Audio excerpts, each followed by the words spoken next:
Oi, parece que caiu aqui.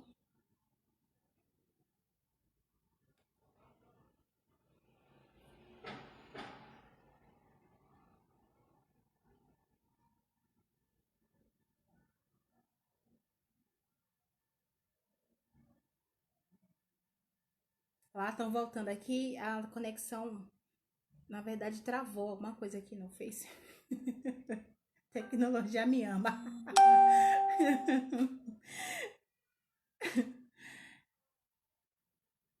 Vamos voltando aqui. Deixa eu aguardar um pouco.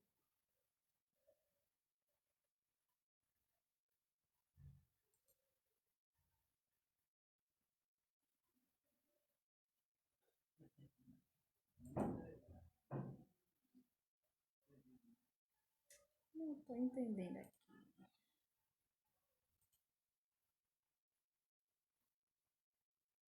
Tá, só aguardar um pouquinho, tá aí. Caiu, travou aqui a conexão. Eu acho que foi a conexão ou foi a.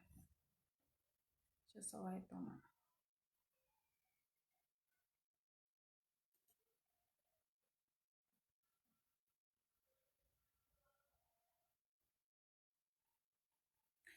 Então, enquanto conecta e vocês estão voltando, situando, a gente vai conversar com Marcelo Rocha, Marcelo Diop, sobre experiências de acesso e permanência na universidade. E a pauta central é sobre como o RIP para seu ingresso na universidade, né, para a continuidade do processo de estudo. Eu estava dizendo anteriormente, antes do vídeo cair, que esse vídeo tem esses vídeos, né? Esse é o terceiro vídeo, essa é a terceira live que eu tenho proposto para uma galera aí conhecida. Tem o objetivo de gravar, né? Produzir conteúdos a partir de trajetórias, experiências de estudos, para que influencie outros jovens, principalmente jovens que estão passando, né, tentando se organizar dentro desse contexto tão complexo que é a pandemia, mas de alguma forma tentando se organizar ou para um próximo, né, um próximo ano, enfim, para ingressar na universidade. E não só, né, para continuar o processo de estudo, entendendo a educação como uma via, né, potente, uma via importante, além de outras vias que são também necessárias e importantes, né, como a empregabilidade e também a mobilização, a militância, mas entendendo a educação como uma via importante para a transformação social. E aí, na dia 26 de junho, a gente conversou com o Djan Ribeiro, e ele falou sobre a experiência, e no dia 13 de junho, 26 de maio, a gente conversou com o Djan, e no dia 13 de junho, a gente conversou com a Adriele também, que trouxe suas experiências. Hoje a gente vai falar com Marcelo Rocha sobre as trajetórias e sobre as experiências na universidade. Eu vou esperar que a conexão entre. Marcelo tá aqui já, apareceu aqui. Vamos. Não sei porque que.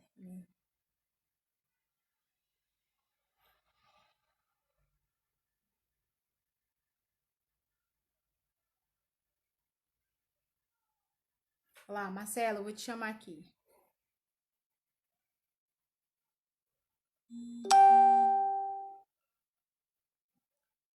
É que durante a live, acho que caiu foi por isso. As pessoas ficam pedindo só um instante.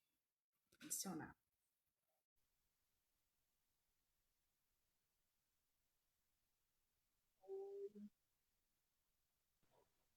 Pronto.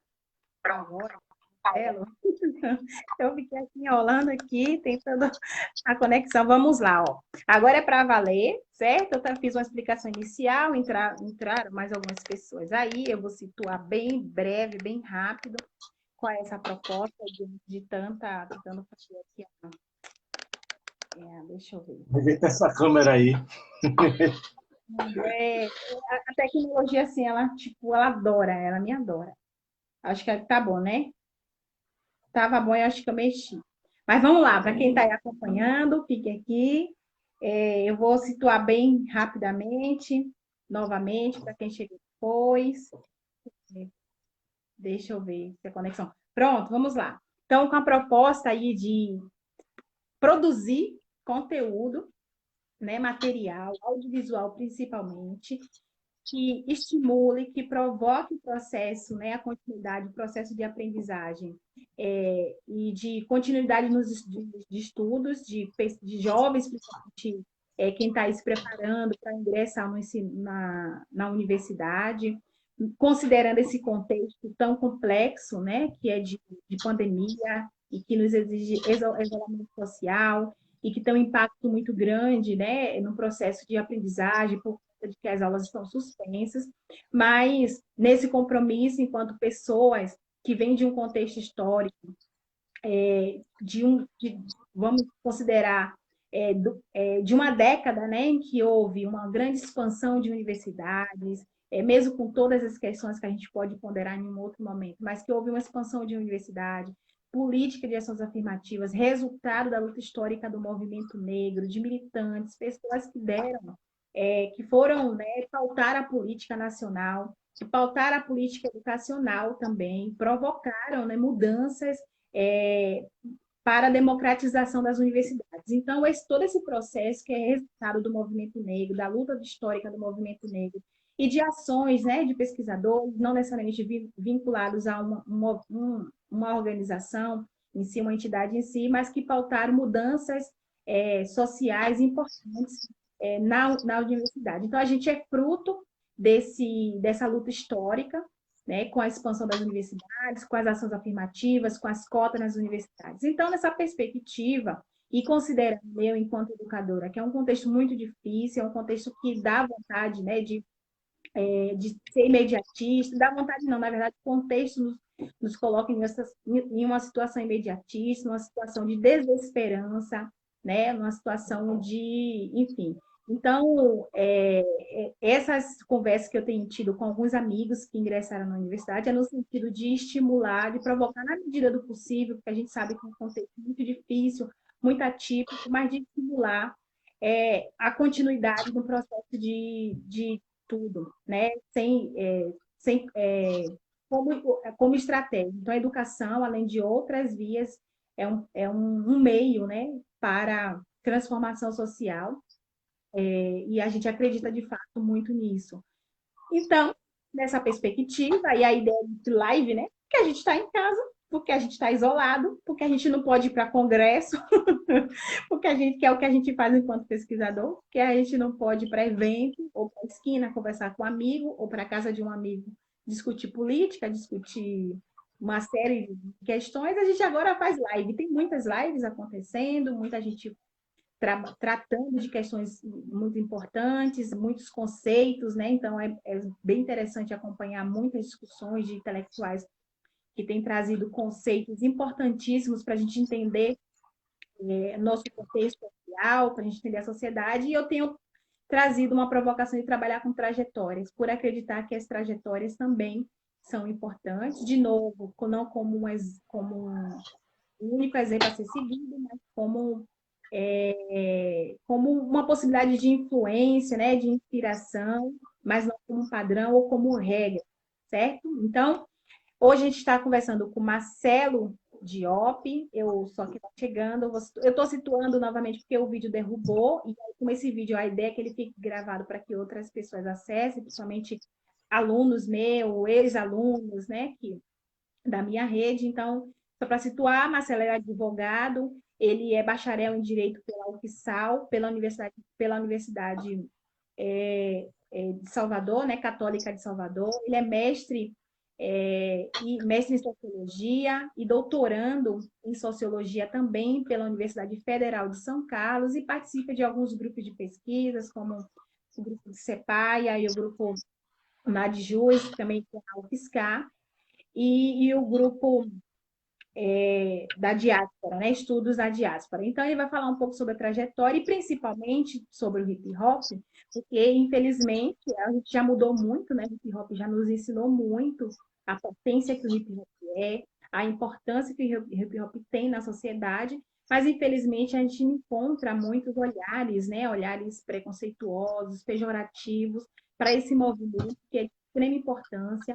E Valdo, o professor falou, algo que o Marcelo vai trazer aqui para a gente numa conversa, né, uma palestra que ele deu, numa live, na última live na semana, e que nos chamou muita atenção também. Então, o que é esse hip hop e como ele influenciou? Então, a conversa, o convite de hoje é para que Marcelo fale um pouco, abertamente, assim, não tem um roteiro, né, bem fechadinho, mas que ele pudesse trazer, Marcelo, um pouco dessa experiência que você fala cotidianamente, né, de como foi o seu processo educacional.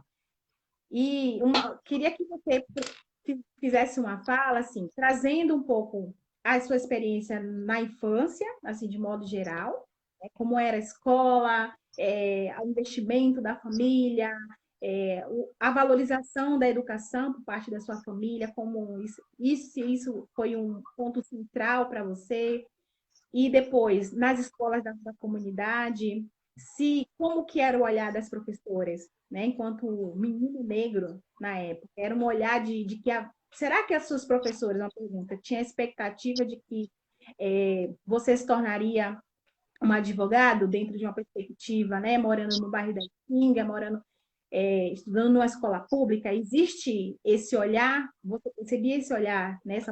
Isso era uma possibilidade para os professores, na sua perspectiva? E depois, quando você encontra o hip hop, e por que você acha que ele, de fato, ele é fundamental no seu processo de formação? Então, boa noite. Você me escuta bem?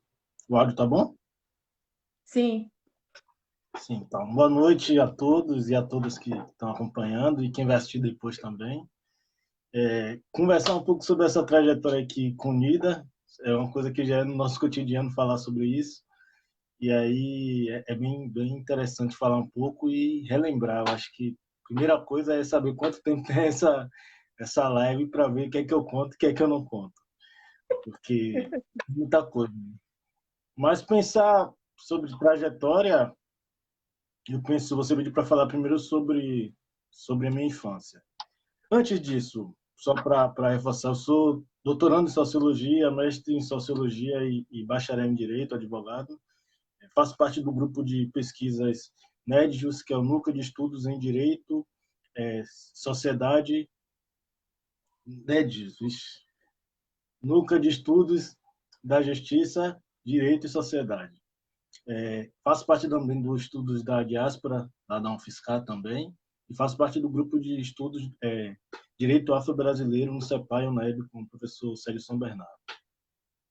Falar sobre a minha infância, eu posso falar que, de certa forma, a minha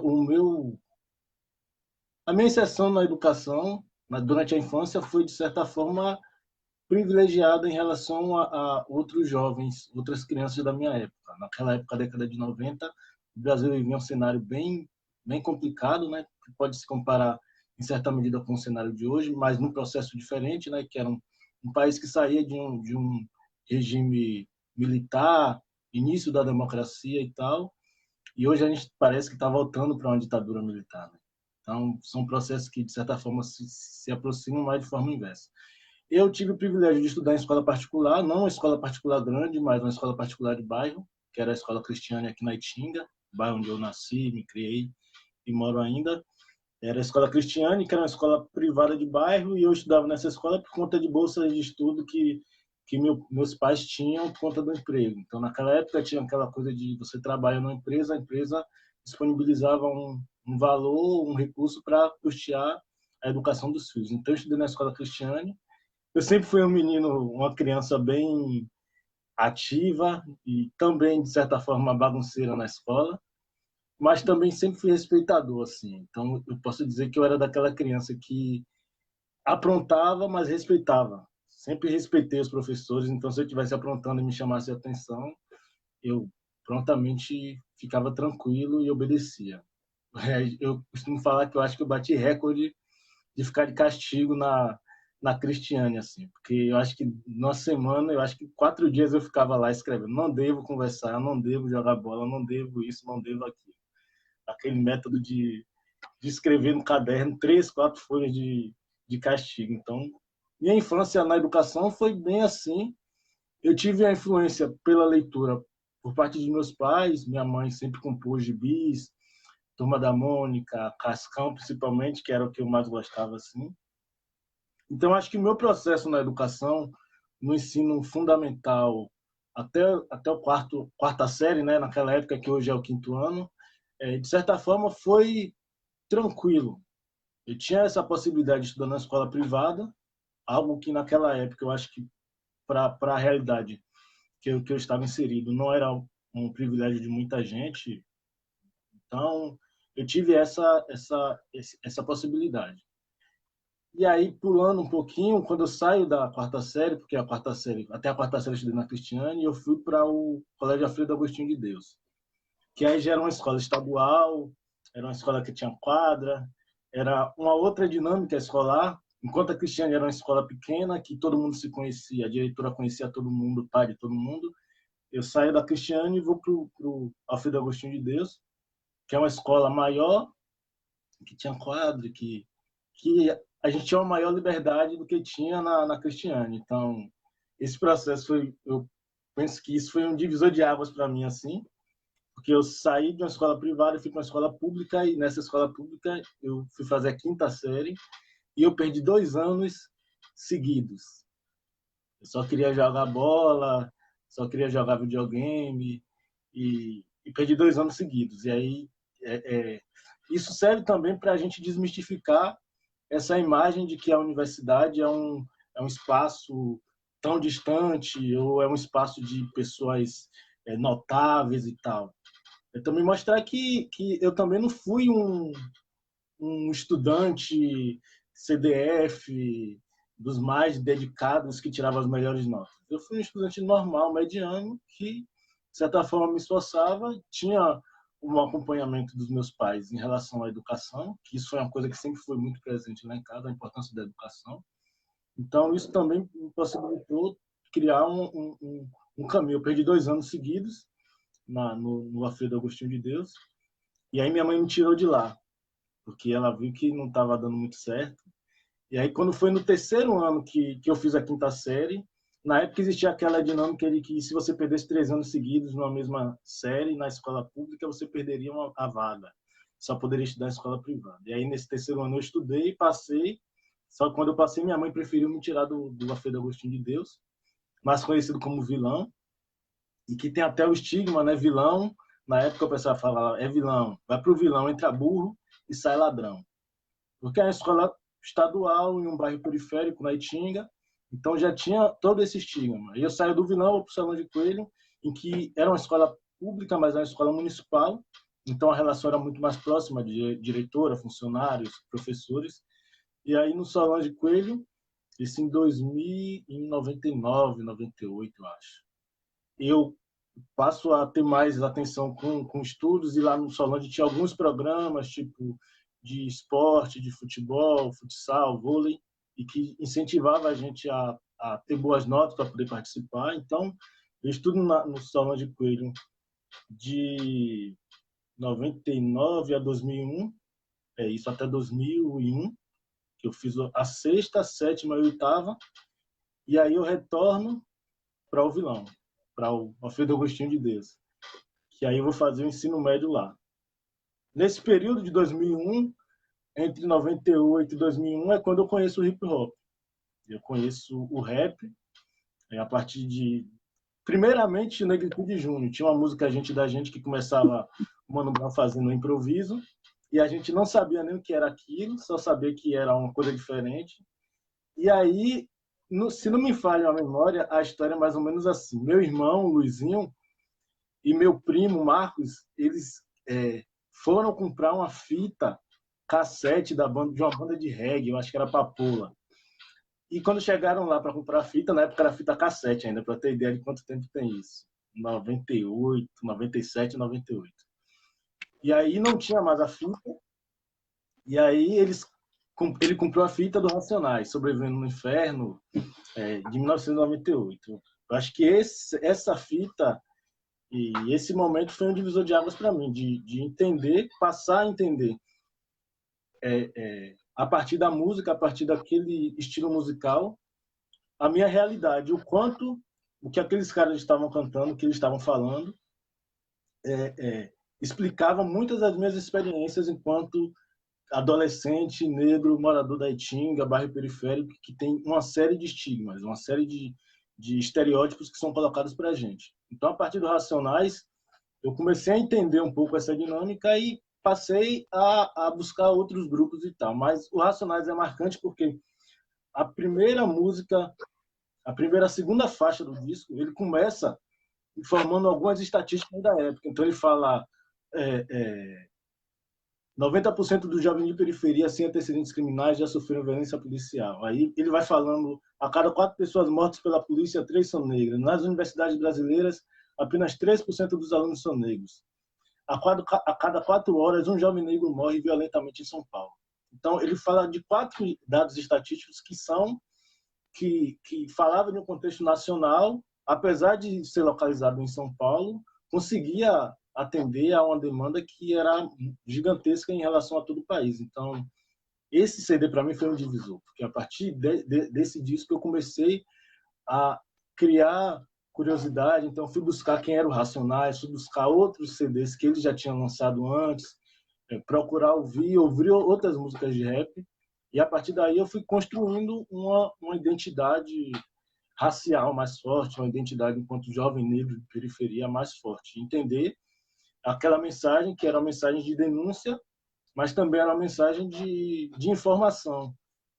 Como eles mesmos falam no CD anterior a esse que eu tive acesso, era um espaço de música, diversão, denúncia e informação. Então, o rap, para mim, foi esse divisor, de passar a entender essa dinâmica que eu estava inserido e pensar que o meu caminho, de alguma forma, pelo Estado já estava determinado e que dependeria de mim e de oportunidades construídas para que eu pudesse ocupar outros espaços e ter uma outra experiência, viver uma outra realidade que até então, para a minha geração naquela época, não era algo tão próximo. Então, tenho certeza que o hip hop para mim foi fundamental. Então, eu conheci o rap e aí eu começo a escutar CDs, fitas e tal. Começo a acompanhar programas de rádio. Aqui na Itinga a gente tinha um programa de rádio na Rádio PS, que era o Impacto Hip Hop, que eu ouvia bastante. E aí, toda semana eles faziam alguns debates e tal, e eu ficava instigado. Então, eu chegava na escola, ia para a biblioteca para descobrir quem eram aquelas pessoas que eles falavam. Então, o rap, para mim, foi um caminho, assim. Você quer falar alguma coisa? Perguntar alguma coisa? Não. Não, eu acho, Marcelo, parece interessante, né? Que a gente conversa e assim acontece também com os amigos e tal, mas sempre tem um dado novo, né? No diálogo tem um dado novo sobre o outro que a gente não presta, talvez no ritmo da vida, às vezes não presta muita atenção, né? Mas e o modo como a gente ressignifica, né? Dá sentido àquilo, ao que é colocado. Mesmo com muitos anos de convivência, sempre tem um dado, alguma questão a mais, né? Que a gente acumula mais, e aprende a mais, entende melhor sobre o outro. E aí é importante se entender as trajetórias e porquê das escolhas, porquê dos caminhos, né? Que nos leva a determinados lugares. Então, essa questão que você traz, né, sobre a questão da reprovação, que me chamou a atenção quando você fala, eu tive reprovação, e aí que às vezes parece que o lugar de quem acessa, quem ingressa na universidade num país elitista é totalmente desigual, né, que não distribui de forma igual ou com equidade, né, os direitos, porque na verdade a educação é um direito e não é um luxo, ou não é o lugar de quem é ou mais esperto ou mais inteligente, mas é o lugar de que todos nós deveríamos acessar, deveríamos ter a oportunidade e poder fazer também, de fato, uma escolha, né? Tem gente que fala, eu escolhi para a universidade. A gente não tinha outra opção, né? Não tinha outra opção.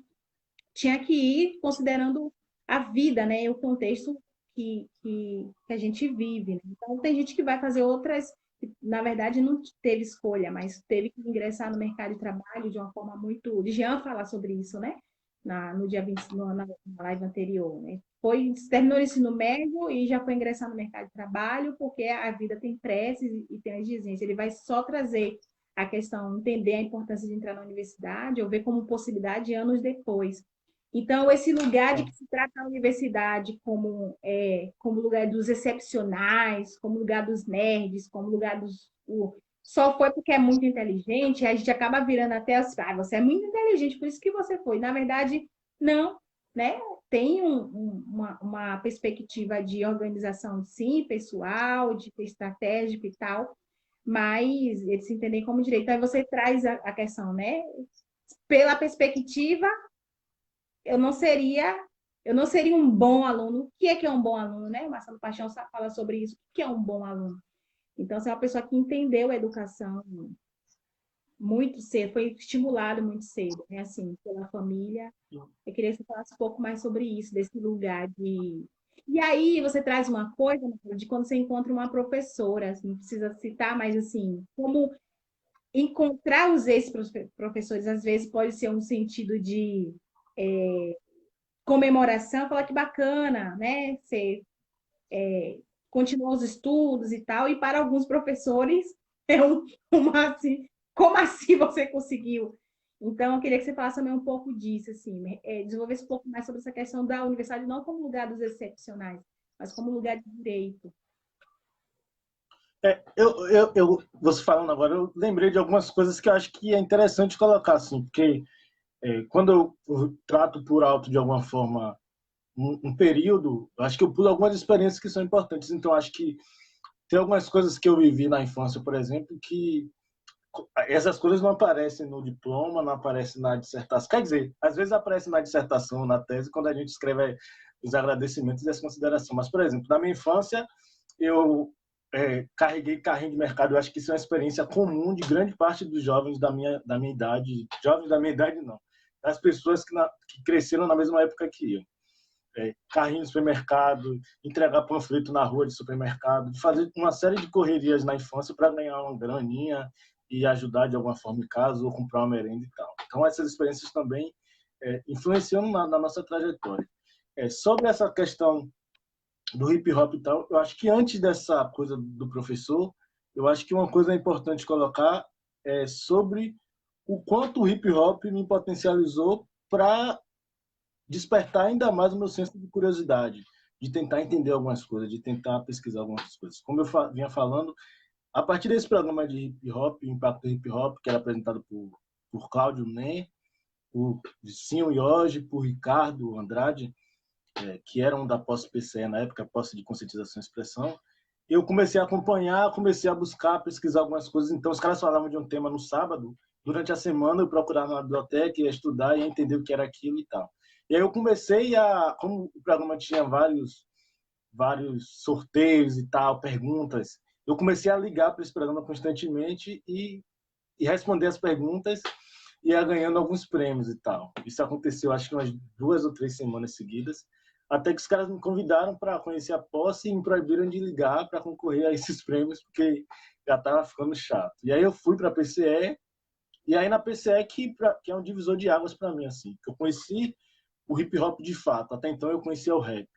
E aí eu conheci o hip hop, que são os 4 elementos, e o quanto o hip hop utiliza dos mecanismos culturais, que é o DJ, que é o maestro, o break, o rap e o grafite, como mecanismos de transformação social, de potencializar uma juventude que é excluída. Então, o real sentido do hip hop é esse, de transformar a realidade, de transformar a sociedade, de transformar as pessoas. Então, na PCE, eu começo a participar de reuniões, de mobilizações, de debates e tal. E aí e até então, eu acho que até então eu não tenho muita dimensão do que é essa lógica de universidade, de entrar na universidade. Para mim, até esse momento, eu não consigo me recordar de uma experiência de falar sobre isso, sobre universidade. Eu não conhecia ninguém que tinha feito universidade. Até na escola as professoras não falavam muito, eram professora de história, era professora de matemática, mas não tinha aquela lógica de dizer eu sou formada na universidade e tal. Não me recordo desse tipo de comentários assim. Então, eu conheço o hip hop e aí, um belo dia, tem uma atividade da PCE e aí a professora Vilma Reis vai fazer uma palestra e ela começa a falar que ela era daqui da Etiópia. Se não me engano, ela falava que a avó dela ou a mãe dela, alguém era daqui do Parque São Paulo e tal, e ela era uma mulher negra, rasta, que fazia ciências sociais na UFBA. Não lembro se na época ela já fazia um mestrado. Eu acho que ela já fazia um mestrado. E ela começava a falar sobre isso e eu ficava tipo, o que é isso? Essa mulher faz isso, eu também posso fazer. Então, eu acho que essa é a importância dos referenciais.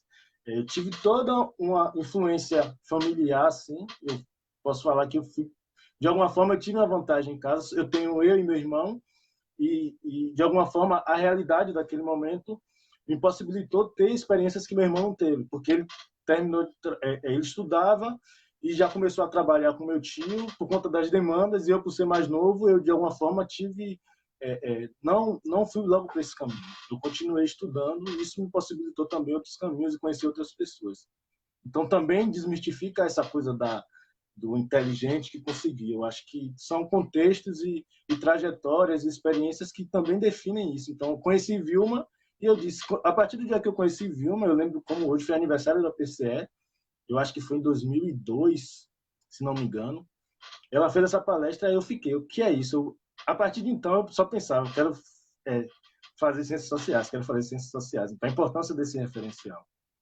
E aí depois segue a história, eu fui conhecendo outras pessoas a partir do hip hop, fui circulando, fui indo para Salvador, participar de atividades e tal. E aí conheci também o professor Samuel Vida. Na época, eu acho que ele ainda não tinha um dread, mas ele já tinha um cabelo black power, alguma coisa assim. E aí foi outra referência positiva para mim. Um homem negro com o cabelo black, eu estava dreadando ainda, de terno. Eu lembro como hoje, era um dia de sexta, eu acho, ele estava de terno, de branco, todo de branco, e fazendo uma palestra, eu acho que era uma conferência de direitos humanos da Bahia ou de Salvador, alguma coisa assim. E aí, essas foram as minhas duas referências. Então, eu precisei me aproximar do hip hop, precisei de ver outras experiências para ter referenciais que me potencializassem, que me impulsionassem a pensar na universidade como uma possibilidade, porque até então, para mim, a universidade era algo que não existia. Então, eu acho que essa dinâmica de hip hop, rap, hip hop, movimento negro e circular foram fundamentais para que eu pudesse pensar em seguir uma trajetória acadêmica, entrar na universidade. Então, aí, a partir daí, Ricardo, a PCE, me indica para pergunta se eu tenho interesse em participar de um curso, que naquela época era um consórcio nacional da juventude, que era um programa do governo federal, direcionado para juventudes em situação de vulnerabilidade, ano era, acho que 2005. Eu concluo o ensino médio em 2004, no Alfredo Agostinho de Deus. Aí eu faço em 2004 mesmo, no turno oposto, eu faço Universidade para Todos, que na época eu acho que era fase universitário ainda. Eu fiz o pré-vestibular no turno oposto, tentei o vestibular da UNEB, não passei. Aí no ano seguinte eu vou, por indicação de Ricardo, da PCE, sou indicado para uma vaga que eu acho que era do MNU, Movimento Negro Unificado. Aí Marcos Alessandro, que na época era coordenador estadual do MNU, me indica para Steve Bico, que é um curso pré-vestibular, um quilombo educacional. Eu vou para Steve Bico, em Salvador, fazer um curso de DJ, que era um curso em formação ampla, né, cidadania, direitos humanos, sexualidade, e tinha uma parte específica. Então, tinha vários cursos, e eu me matriculei no curso de DJ, que era também um dos elementos do hip hop. E a partir disso eu conheço várias pessoas, começo a circular mais em Salvador, a conhecer outras experiências, e aí eu faço lá o curso, o consórcio da juventude, durante o dia, então eu saía daqui de tarde, ia para o consórcio, voltava do consórcio à noite, fazia o pré-vestibular do MARV, que era um outro pré-vestibular aqui, que era do Movimento de Apoio e Respeito à Vida, que tinha no Lago do Caranguejo, E que na época, outra coisa importante de se falar é que na época a gente existia na Bahia, né, em Salvador principalmente, o movimento dos quilombos educacionais, que eram os pré-vestibulares comunitários direcionados para estudantes negros e que existia um projetão do governo federal que ele destinava recursos para esses pré-vestibulares. Esses pré-vestibulares disponibilizavam a formação gratuita para os alunos, porque o governo federal custeava essas mensalidades, e a gente ainda recebia uma bolsa para se manter, por exemplo, alimentação, material e tal. Então, nesse ano eu fazia o consórcio de tarde e o pré-vestibular à noite. Tentei o vestibular novamente no final de 2005 e não passei novamente. Continuei na labuta. No ano seguinte eu entro na Bico, mas para fazer o pré-vestibular.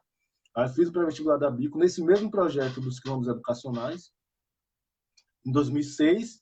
E aí, em 2006, eu faço a prova do Enem. Na época, eu fiz a prova do Enem. E aí, eu tinha feito o pré-vestibular, fiz a prova do Enem no final do ano. E eu lembro como hoje, quando eu fui fazer a redação do Enem, eu lembro que eu fiz em Vida Nova, um colégio lá em Vida Nova. E o tema que caiu no Enem foi a importância da leitura. Eu não lembro especificamente o que era, mas o debate principal era a importância da leitura para a formação do indivíduo.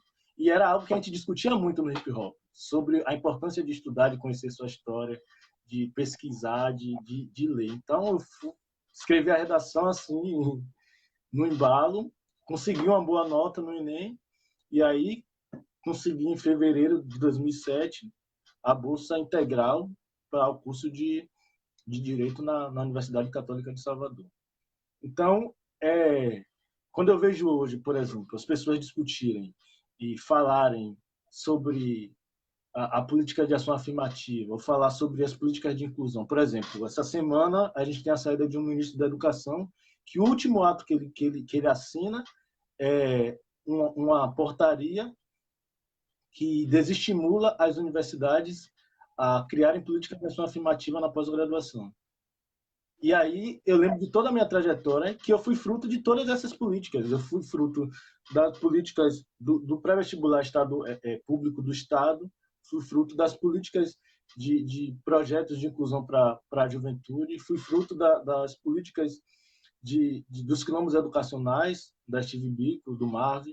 Então, é pensar que eu tive uma série de possibilidades, de experiências, de acesso a políticas públicas, que são direitos nossos, em um período e que hoje em dia existe um processo de retrocesso grande para que essas políticas sejam revistas ou sejam canceladas, como tentou fazer o ministro da Educação.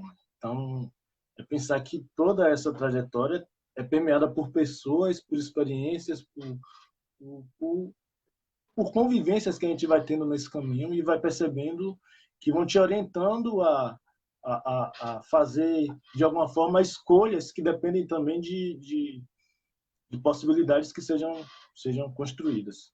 Não só pela gente, não só pela nossa família, mas também pelo Estado. E é por isso que a gente continua discutindo essas demandas até hoje. Né? Que essas experiências que eu tive, que você teve, que várias pessoas que são da nossa geração tiveram, que essas políticas continuem sendo mantidas e que continuem possibilitando que outras pessoas, que nossos sobrinhos, que os nossos amigos, irmãos, continuem tendo possibilidade de acesso a esse espaço que também é nosso. Marcelo, você traz isso, né?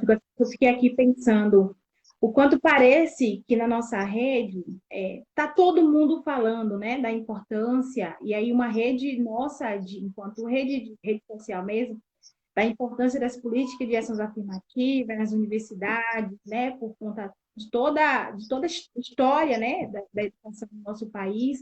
Mas, e eu fiquei aqui pensando, quanto ainda é necessário continuarmos falando o tempo inteiro, que parece que é óbvio, né? Já chegamos num patamar de que não tem mais diálogo, assim, e de que já chegamos no nível de compreensão, mas na verdade não é, né? Isso é um grupo restrito ainda, que tenha a compreensão do que se refere a ações afirmativas, da questão da luta histórica do movimento negro e de pesquisadores, e de que é dentro de política pública, porque é pautado também por pessoas comprometidas com a mudança social.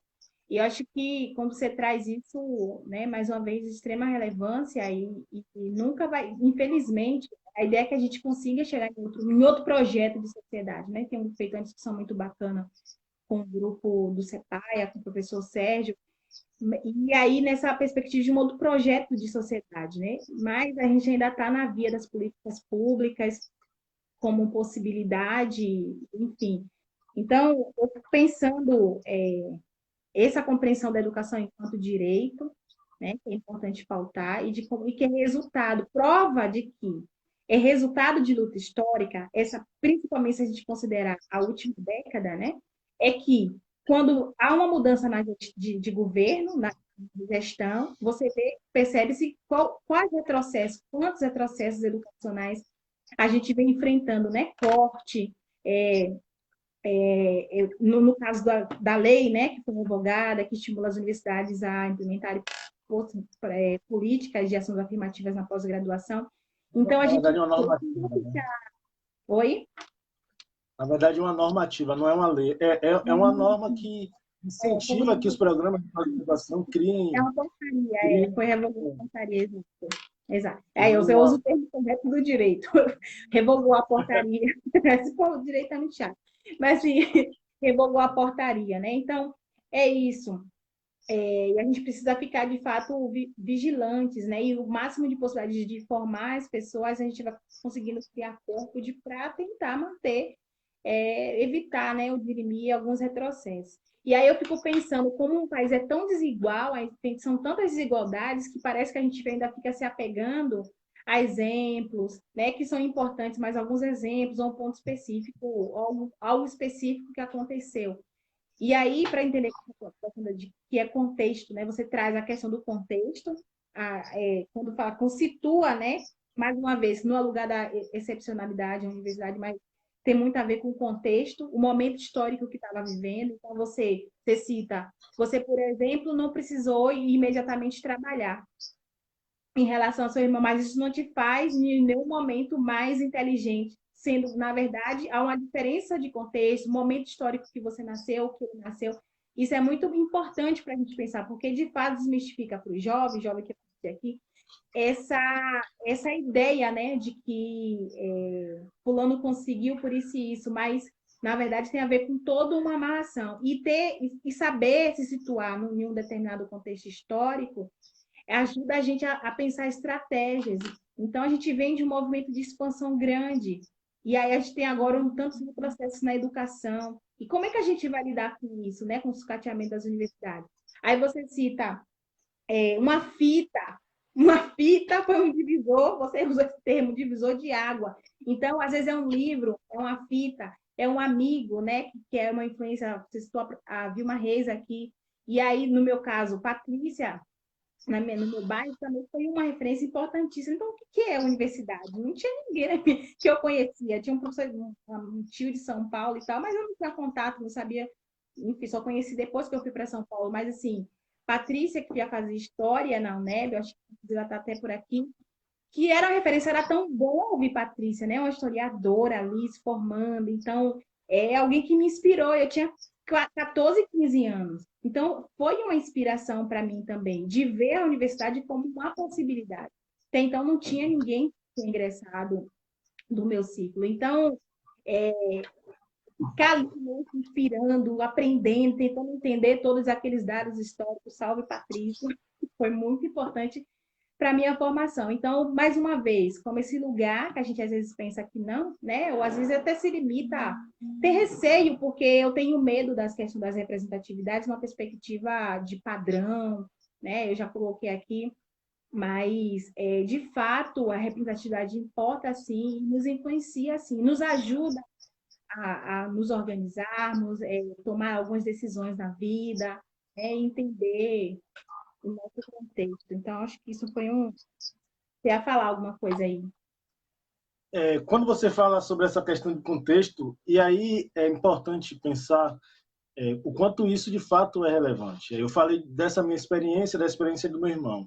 Então, eu consegui concluir o ensino médio antes dele, porque ele precisou se dedicar aos trabalhos e foi uma outra dinâmica de vida que ele seguiu, diferente da minha. Mas, posteriormente, ele conclui o ensino médio e ele também consegue ingressar na universidade. Ingressa no curso de engenharia elétrica, mas justamente por conta do contexto em que o país estava envolvido, ele tem dificuldade de dar continuidade. Então, ele precisou trancar a faculdade por conta da necessidade de trabalhar, por conta da dificuldade de financiamento estudantil. Então, esses contextos têm barrado uma série de avanços que, de certa forma, ocorreram nos últimos 15, 18 anos. Né? Se a gente pensar que a política de ação afirmativa e essas políticas de inclusão começaram a serem implementadas em 2002 com a UNEB e com a UERJ. Então, isso que é importante pensar mesmo, quanto esse contexto pode possibilitar avanços ou também pode interromper avanços. E aí também outra coisa que é importante falar é que também não basta acessar a universidade. E aí também é pensar nesse caminho que também é tenso, é doloroso, é complicado, e em alguns momentos a gente pensa em desistir. E aí falar isso, eu consegui a bolsa integral para o curso de Direito da Católica, que é um curso entre os cursos de Direito na Bahia, é um dos cursos mais tradicionais. Então, a gente pensar, tem a bolsa integral, pode não estar resolvido, mas é pensar que acesso à universidade não é só isso. Não é só uma vaga numa turma. Tem uma série de outros recursos que são necessários para um bom desenvolvimento de uma graduação. Então, eu tive uma série de dificuldades também. Dificuldades financeiras, dificuldades de simplesmente pegar um ônibus para ir para uma aula, por exemplo. Dificuldade de adaptação a um contexto, de você eu chegar na Universidade Católica de Salvador no início de um semestre, e eu cheguei no momento em que o debate sobre as ações afirmativas estava muito tenso, porque foi em 2007 que eu iniciei e foi próximo aos períodos de discussões acirradas em relação a isso. Então, eu fazia parte de uma turma que tinha 3 pessoas negras, 3, 4, acho que tinha umas 4 ou 5 pessoas negras, em que a maioria da turma era uma galera que já se conhecia, que era uma galera que já tinha estudado junto nos colégios particulares de Salvador, que chegou na universidade falando que ganhou um carro de presente, que tinha voltado dos Estados Unidos, da França, porque tinha passado no curso de Direito e o pai deu de presente. Então, são realidades diferentes e que, em vários momentos, eu pensei assim que aquele espaço não era para mim. Eu acho que isso passa pela cabeça de muita gente negra que adentra esses espaços. Então, foi bem tenso. O primeiro semestre, para mim, foi pesado, assim. Eu pensei em vários momentos em que não era aquilo que era para mim e tal.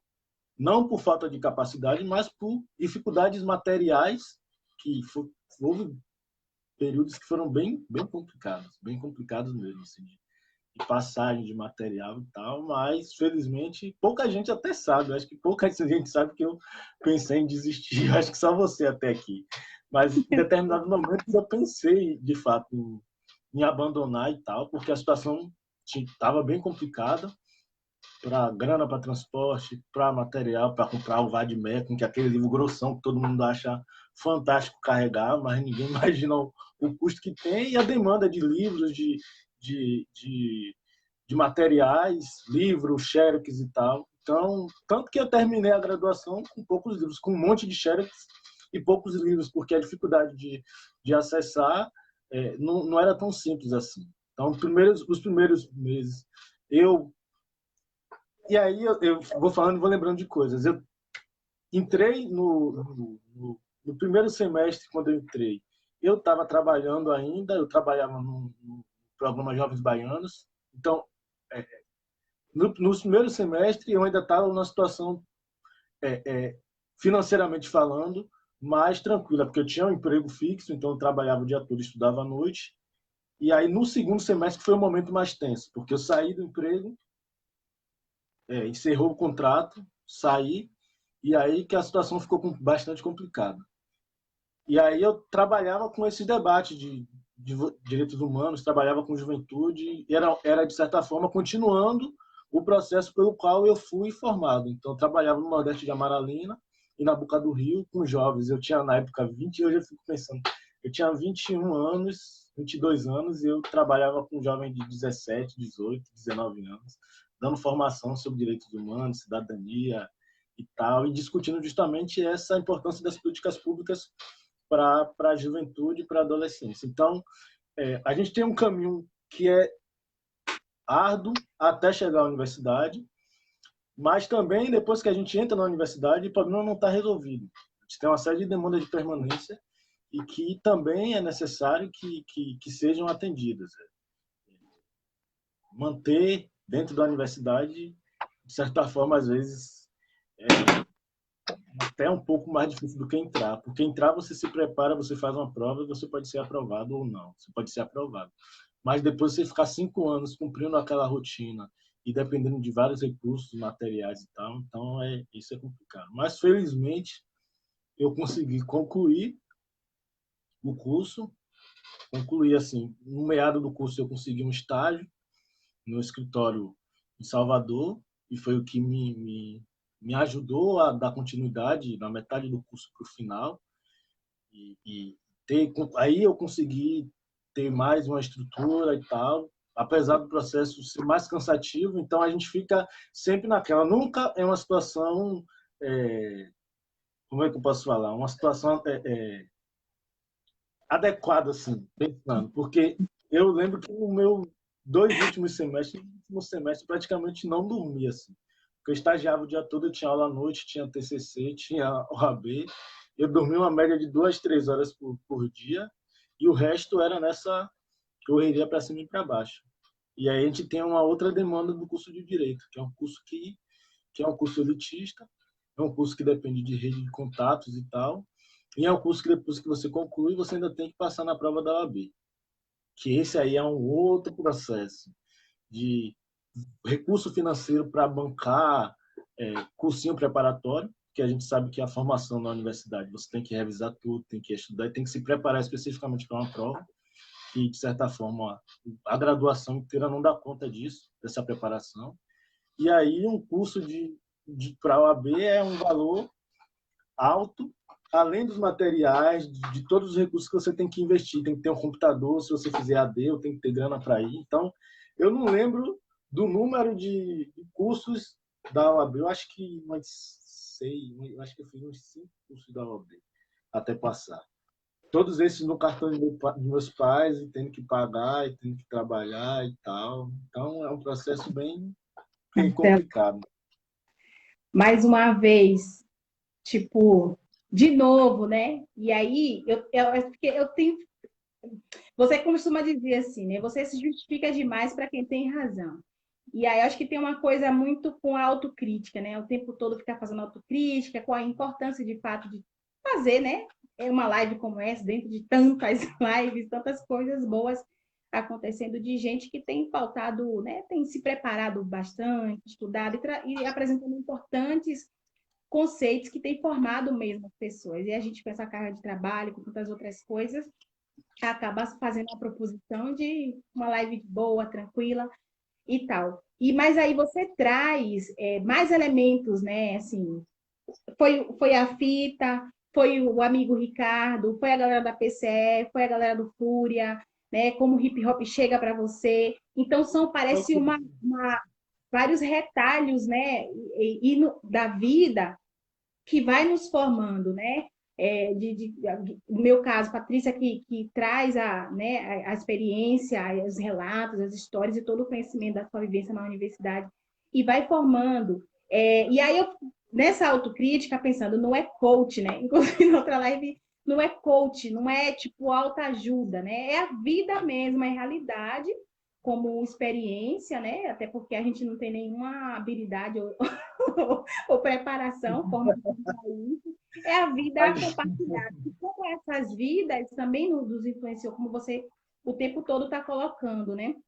E aí, nessa perspectiva, você vai trazendo. E aí eu fico pensando, é uma palavra, é um livro e nos estimula a pensar, apesar de tão dura que a vida é, e a gente sabe disso, assim, quando a gente não pode, e o que a gente fala é de muita responsabilidade. Eu lembro que eu quase saí na mão com você, para você continuar no curso.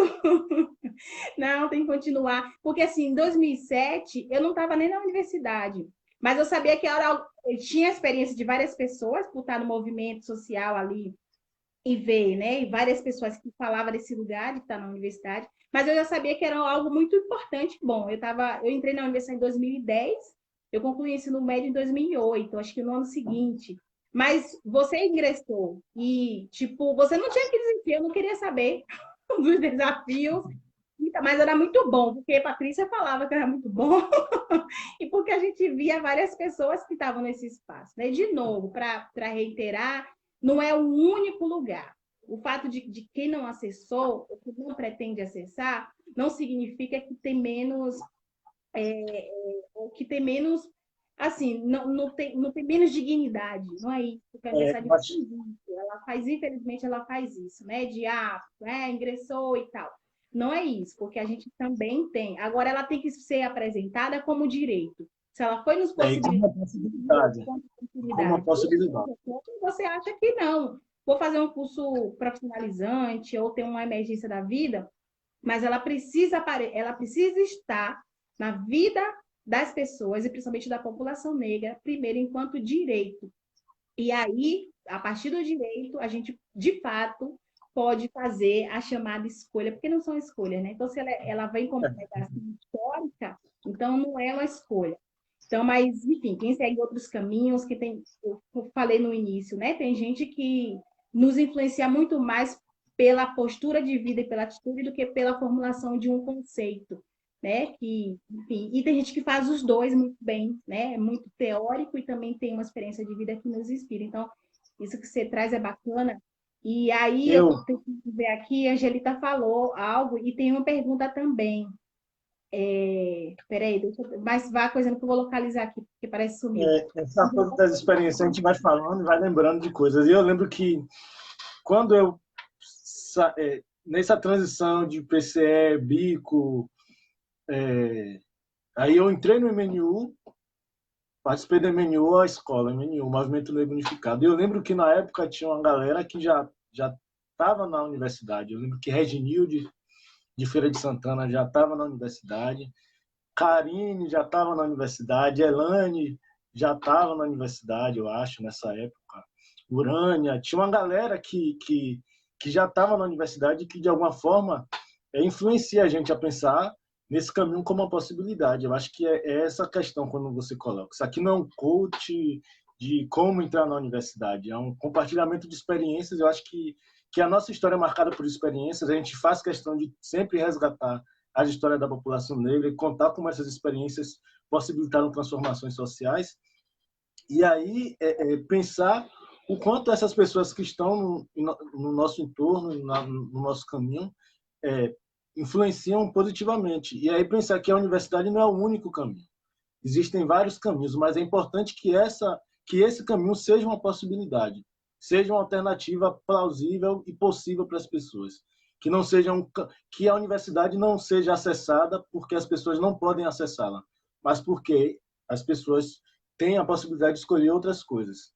Eu acho que esse é o grande problema. A gente não está aqui discutindo e colocando a universidade como um espaço de fantástico para todo mundo e que todo mundo tem que estar na universidade como uma obrigação, mas que ela tem que ser um farol possível para pessoas iguais a gente acessar. Se ia perguntar alguma coisa. Como direito e reparação, né?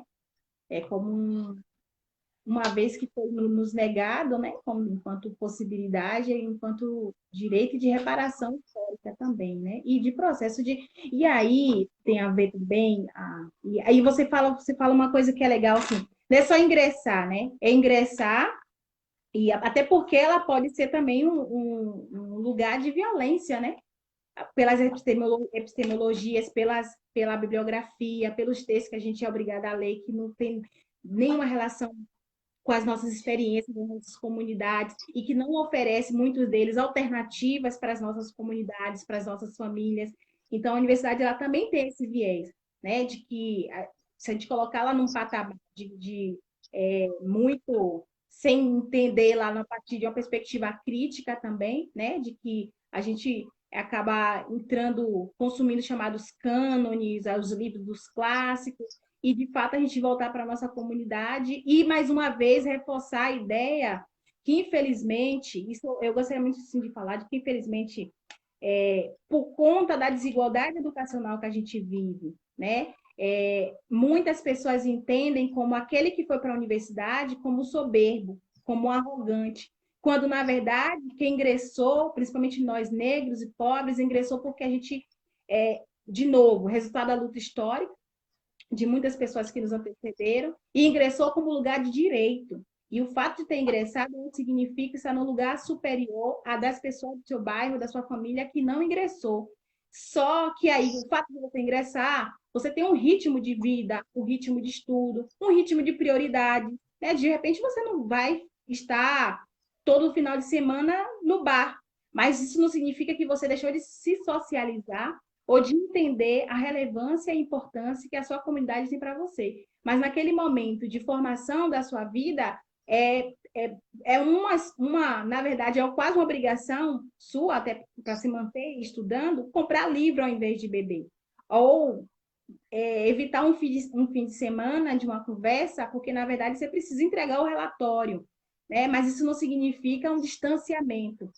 E, às vezes, o sentimento que muitos que têm um sentimento que é perverso duas vezes, ou mais, porque ele é perverso. Para quem não ingressou, que às vezes te entende, né, como alguém que agora é arrogante ou está tirando onda, e é perverso para a gente que ingressou, porque a gente começa a se sentir deslocado desse lugar, quando na verdade deveria ser o direito de todos. A gente começa a sentir, não sabe nem como falar, não sabe se fala e se o amigo vai responder, sabe o amigo lá da infância, né? Se ele vai responder, se ele vai te entender, ou se ele vai te achar como metido ou ametida agora porque é advogado, ou porque é professor, porque é, sei lá, médico, porque, enfim, só porque é doutor. E aí tem um vácuo aí, né? Um vácuo da relação que é criada pelo país desigual, né? Então, a gente nessa perspectiva, né, tem falado muito sobre isso, de voltar, de tentar, não como os iluminadores, não como os salvadores, mas de devolver, de partilhar o conhecimento, de partilhar possibilidades com os nossos, como mais uma possibilidade, mas como não como a única, né? A gente tem trazido isso aqui com muita ênfase. Mas às vezes não sabe nem como chegar, porque o racismo e a desigualdade educacional incutiu na verdade, é um contrassenso, né?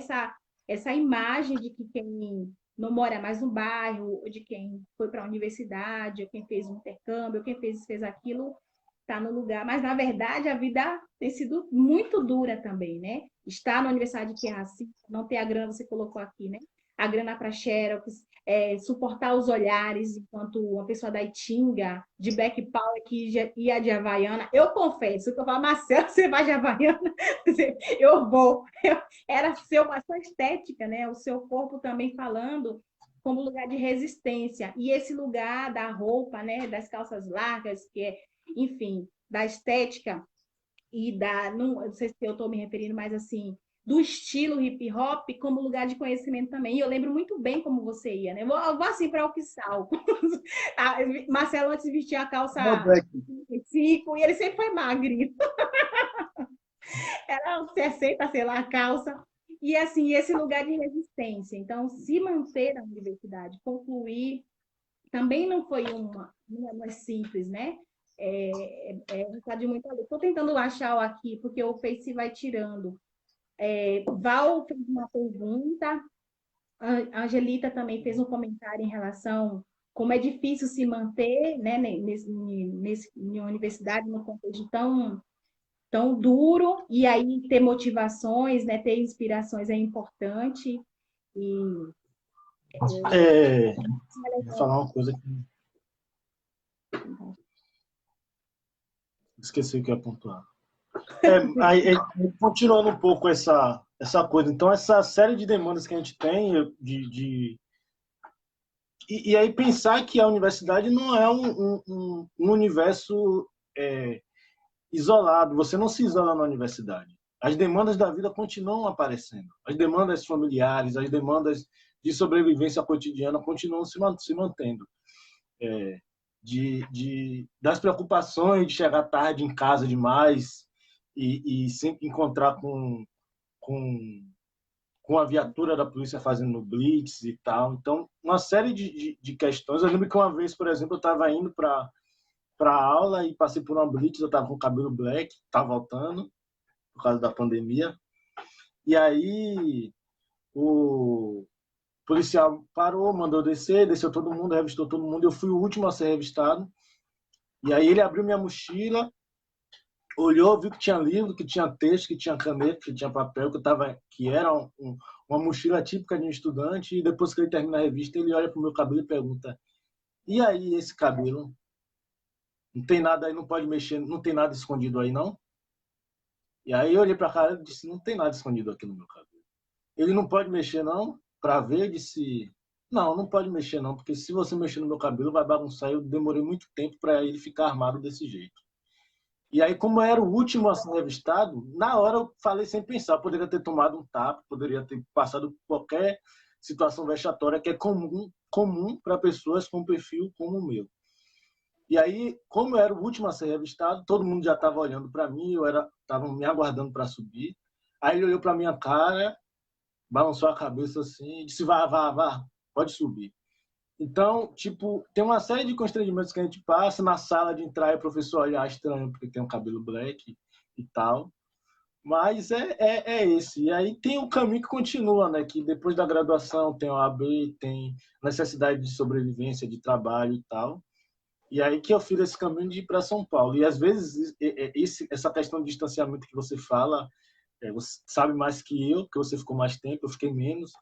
Mas também o quanto isso não é fácil, é doloroso, e as pessoas às vezes acham que você sai, você se desloca, você se afasta de alguma forma, você se isola para se dedicar àquele projeto que você tem, aquele projeto de vida, e as pessoas acham que você volta a soberbo, mas em geral essas pessoas não percebem o quanto esse caminho é doloroso, quantas coisas você deixou de participar, quantas coisas você abre mão, quantos finais de semana, quantos São Joões, final de ano, aniversário de pessoas que você gosta e tal, e para se dedicar a essa demanda que é sua, mas que também é da sua família, que também é de pessoas que estão próximas e que estão acompanhando a trajetória. Então, eu fui para São Paulo para estudar, para ficar com você e para estudar para a OAB.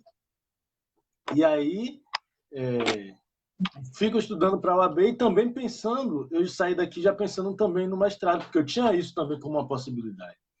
Apesar de que na Católica eu não tive iniciação científica alguma, até porque quando eu tentei iniciação científica na Católica, eu fui barrado, porque o argumento que utilizaram era que eu não poderia acessar a bolsa de iniciação científica porque eu já era bolsista do ProUni.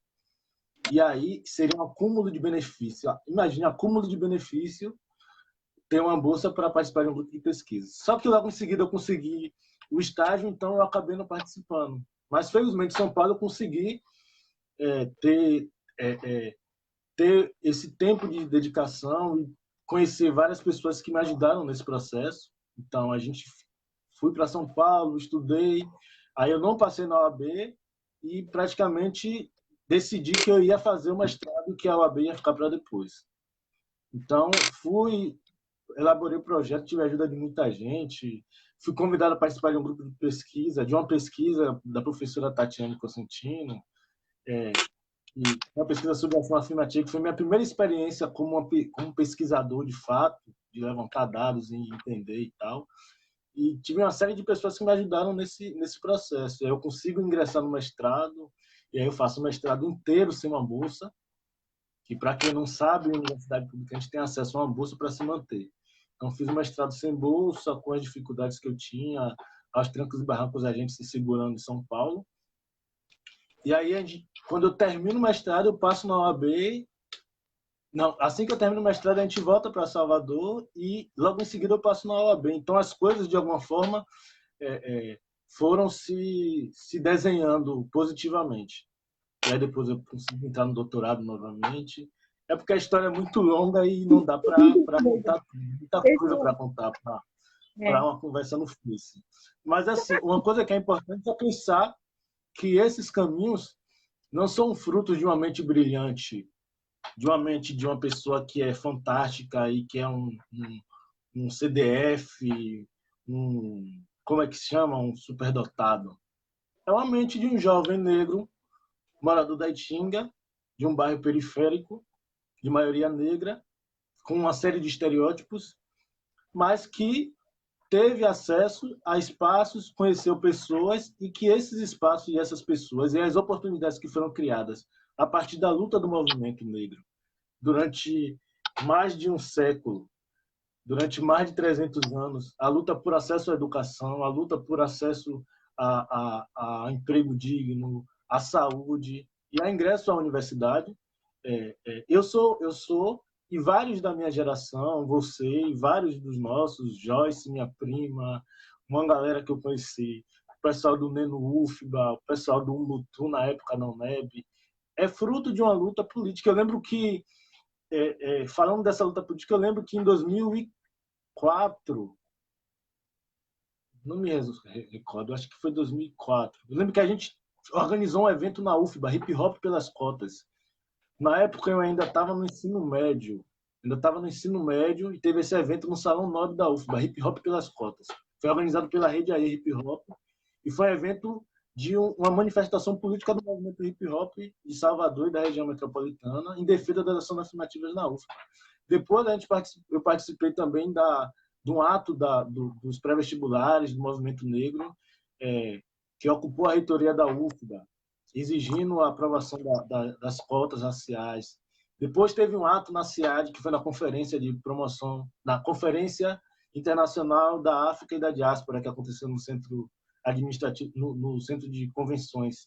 Então, era uma série de políticas que, de alguma forma, eu participei daqueles momentos e depois eu fui beneficiário e hoje eu estou vendo tudo isso sendo desmanchado. Então, é importante pensar que esse lugar não é o lugar da arrogância, não é o lugar da mente brilhante, mas é o lugar fruto de uma luta histórica de um povo, de uma luta histórica do movimento negro e do resultado da efetividade dessa luta, que são as políticas que foram implementadas no início dos anos 2000 e que hoje a gente vê sob ataque. E, infelizmente, a gente vê muita gente, algumas pessoas que têm a mesma origem que a gente, que têm o mesmo pertencimento racial que a gente, que, infelizmente, começam a comprar esse discurso de que essas políticas são esmola, que essas políticas têm que acabar e que é vitimismo e que é mimimi.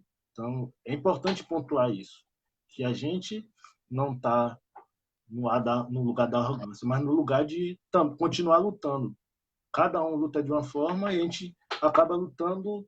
Em determinados momentos é preciso ter a concentração a partir de todas as demandas familiares que a gente tem, políticas e tal, mas de produzir academicamente também esses debates. Então, eu, no meu mestrado, pesquisei a presença de advogados negros em Salvador, nos escritórios de Salvador, porque eu percebia, desde a minha formação na graduação, essa ausência.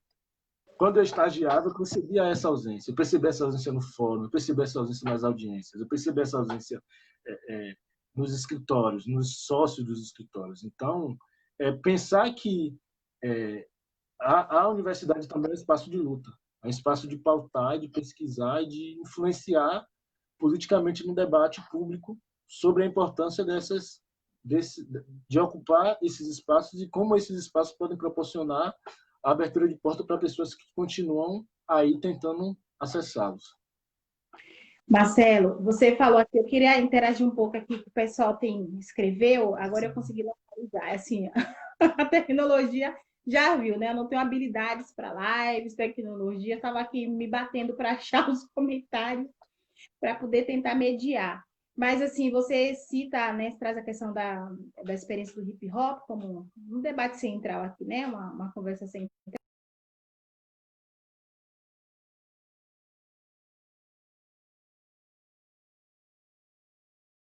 Oi, mãe, Voltou, ligando, voltou. peraí. Dona Luzia. Peraí. Amanhã tá vendo. Peraí, deixa eu falar para ela não me ligar aqui, senão vai atrapalhar. Então, aí você falou disso, né? E aí traz toda essa experiência do hip hop. Peraí, só para ela não me ligar aqui, senão. Você vê, né? Tecnologia aqui. E aí, Marcelo, de como. E aí a professora Ana Lúcia, não sei se ela está aí, mas ela passou por aqui que eu vi na hora. E Ana Lúcia, a professora Ana Lúcia, é uma referência, né? Ela tem um livro, inclusive eu gostaria de indicar aqui, que traz esse debate bem de uma forma muito, muito consistente, né? Que é a importância do hip hop enquanto letramento, né?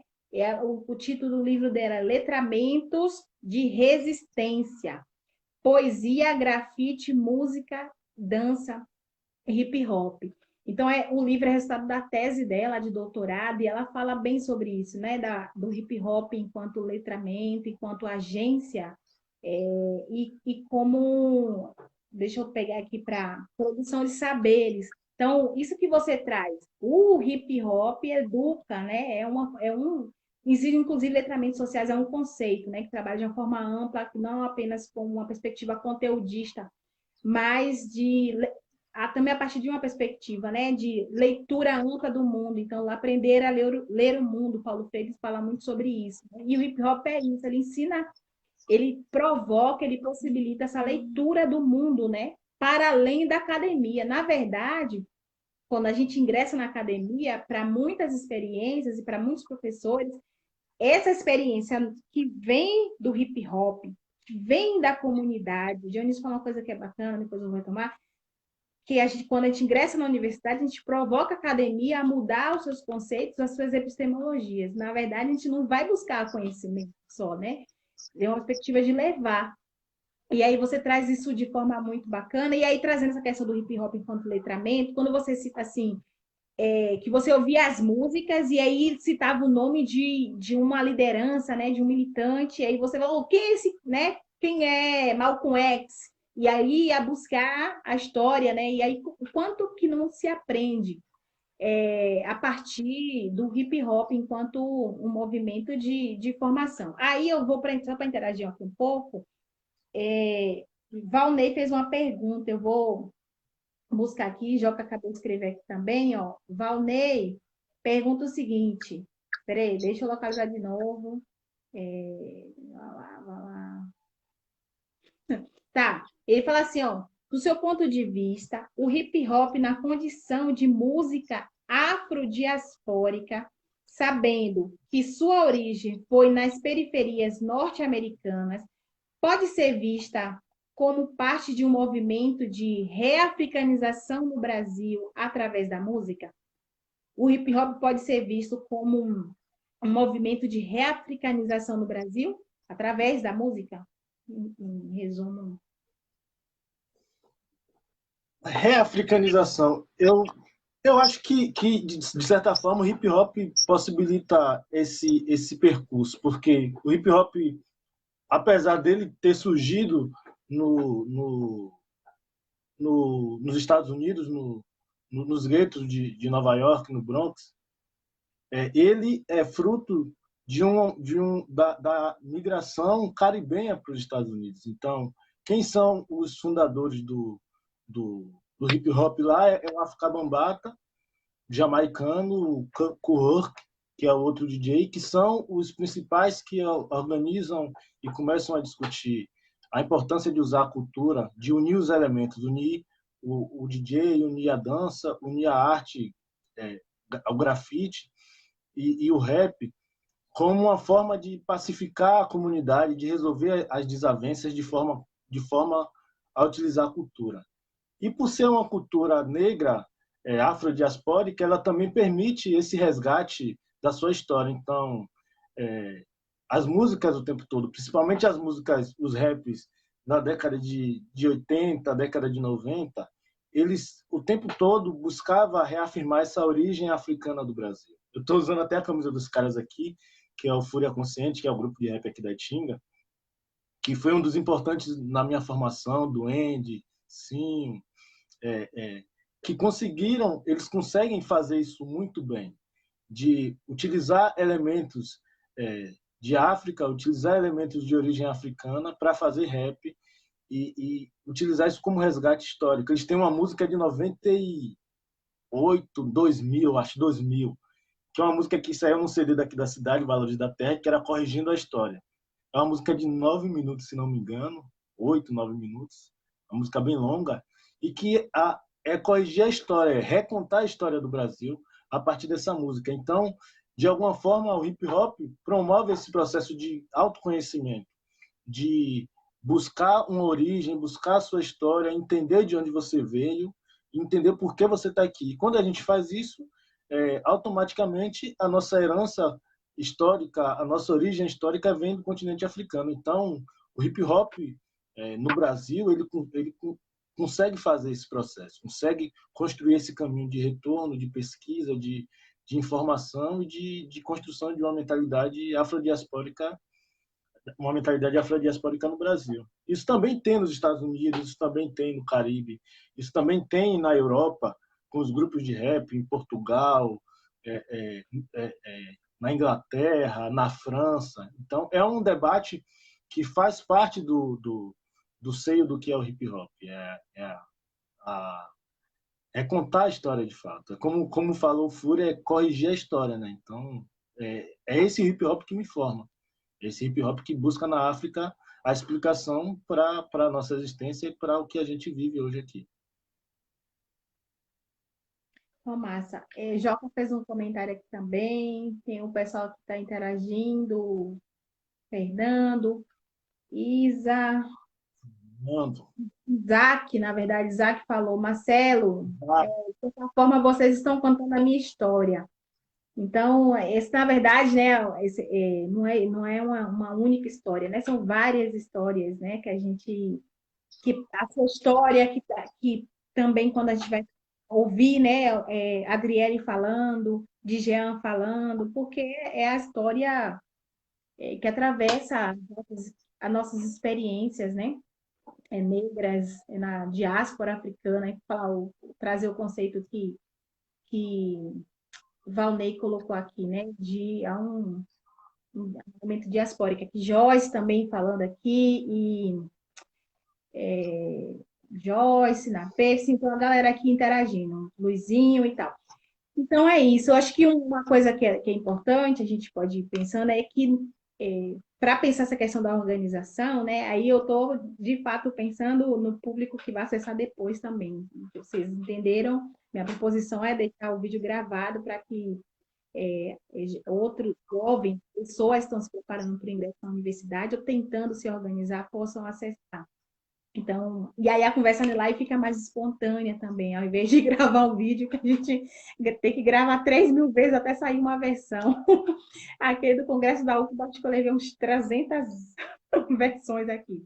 Então, é uma conversa assim. E aí eu fiquei pensando nessa questão aqui, pensando que não existe um momento ideal, né? Tem que saber o contexto, tá? Ser estratégico para não perder oportunidades, porque elas são tão escassas que a gente precisa estar com a antena, né, ligada, a gente precisa correr na frente para entender qual é o contexto de oportunidade e abraçar, e que, de fato, tem toda a dificuldade, a gente não pode comprar o discurso, de novo, da meritocracia ou do discurso que vai e tal, enfim, um consegue, o outro não. Mas assim, não tem momento ideal. Não tem, eu gostaria de ler mais, por exemplo. Né? Você, sem dúvida, que a nossa reclamação constante, assim, sentar um dia a leitura para o deleite, e não só para o deleite, mas se apropriar mais. Mas e como essa questão de que onde eu quero chegar? Não existe um exato momento que você se organiza completamente e fala assim, agora eu vou estudar, eu vou continuar.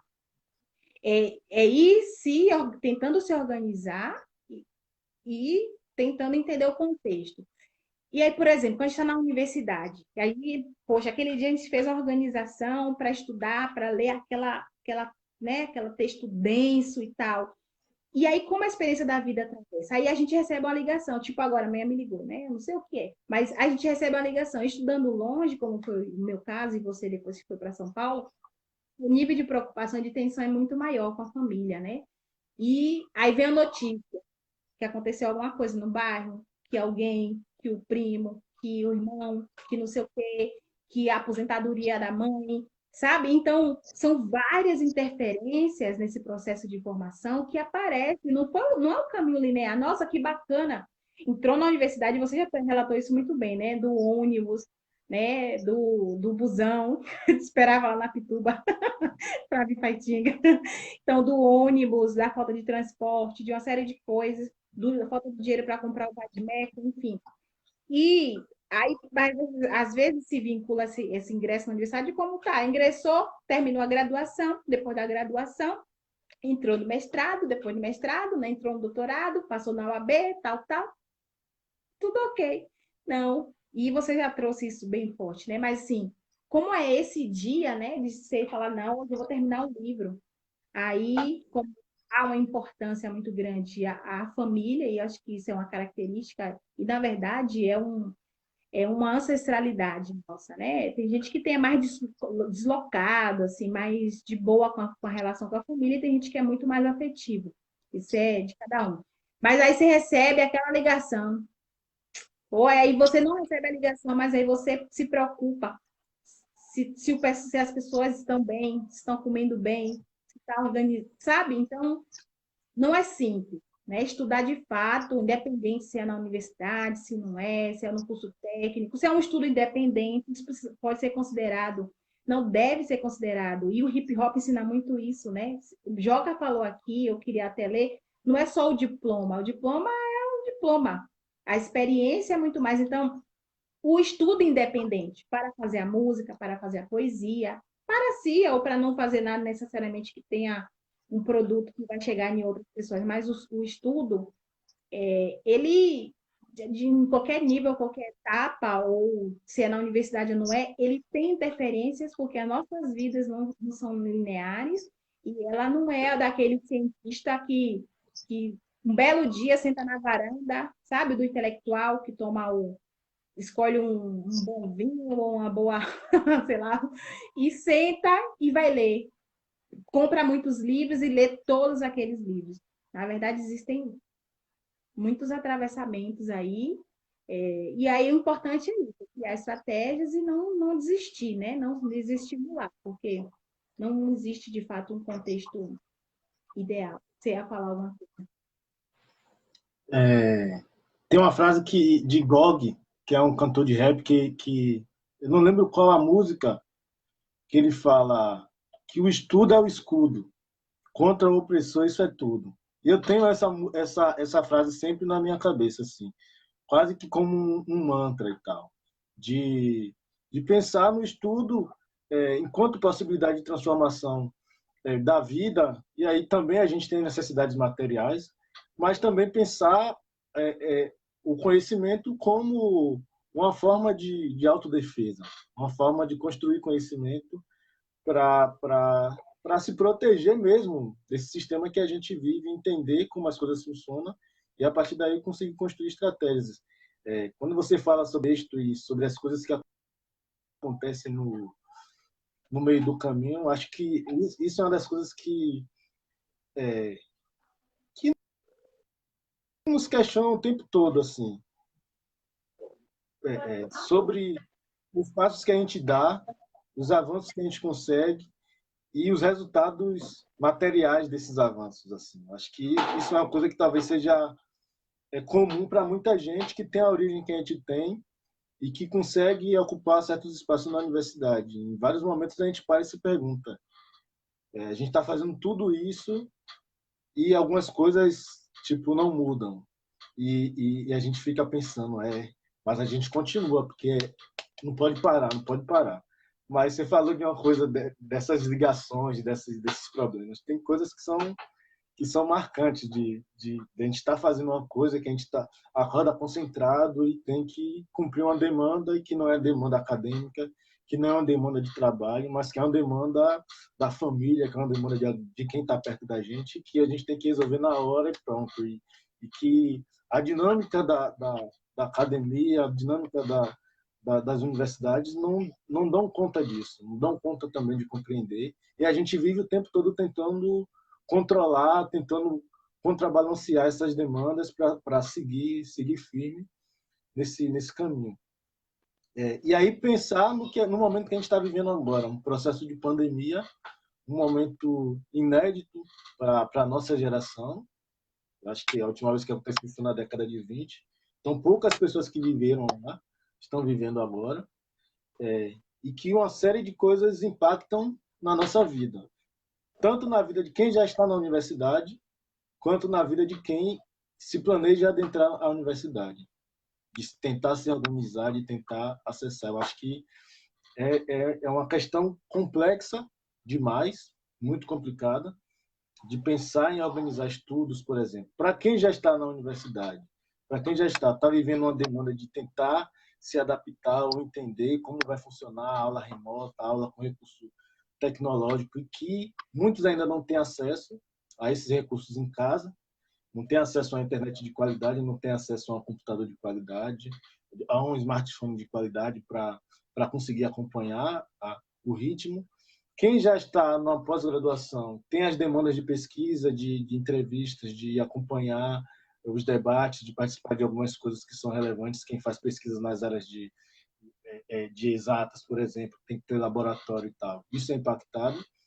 E tem o pessoal que está se planejando para entrar na universidade, que eu acho que é um pessoal que vive uma situação ainda mais dramática, porque é um grupo que não tem, as pessoas que veio de onde eu vim, por exemplo, grande parte não tem acesso à internet de qualidade, não tem acesso, não tem computador, não tem recurso material para comprar livros, para ter um professor particular virtual. Então, é um momento em que, mais do que nunca, é importante se pensar em políticas públicas e se pensar em estratégias estatais para que garanta uma luta minimamente desigual, porque desigual ela já é, mas que consiga construir caminhos que possibilitem a esses grupos sociais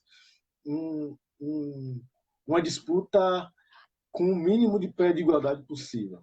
E eu acho que isso tem que a gente pensar também. Esses jovens que estão se preparando para o Enem, para tentar se inserir na universidade, estão sofrendo absurdamente nesse momento, porque grande parte não tem acesso a esses recursos e não sabem como é que vai ser daqui a um ano. Eu não, sinceramente, eu não consigo pensar numa estratégia de como lidar com esse momento, porque até para mim tem sido difícil lidar, mesmo já estando no doutorado e tal. Mas é pensar que, de fato, nunca foi fácil para a gente, assim. Nunca vivemos uma experiência como essa, mas também nunca vivemos uma experiência confortável para adentrar as universidades. Então, é se posicionar, tentar construir redes, tentar utilizar da forma mais estratégia possível os mecanismos tecnológicos que tiver, um celular, tentar se articular enquanto grupo, mesmo pessoas próximas que também estão estudando, tentar trocar material, tentar compartilhar o que encontrar na internet com quem não tem acesso à internet, tentar imprimir, tentar construir essa rede e acompanhar também os debates em nível macro, né? Por exemplo, agora o MEC disponibilizou uma pesquisa para definir quando vai ser o Enem 2020. E aí tem umas opções lá de datas e tal. É tentar entender e criar estratégias para construir uma data que seja a melhor possível para essa população se preparar e conseguir adentrar as universidades, porque a gente tem visto um retrocesso absurdo nos últimos anos, e com esse processo de pandemia, a situação piora ainda mais. Então, a tendência é que a dificuldade para inserir jovens negros na universidade nesse ano de 2020 e 2021 vai ser ainda mais difícil. Então, a gente tem que pensar bem em estratégias. E o Estado tem que fazer isso. Bom, Marcelo, a gente tem, né, são muitas histórias, muitas questões que daríamos para, enfim, ficar aqui conversando por bastante tempo e interagindo também com a galera aqui. São muitas questões que atravessam. Acho que a gente tem um tempo já aí de conversa.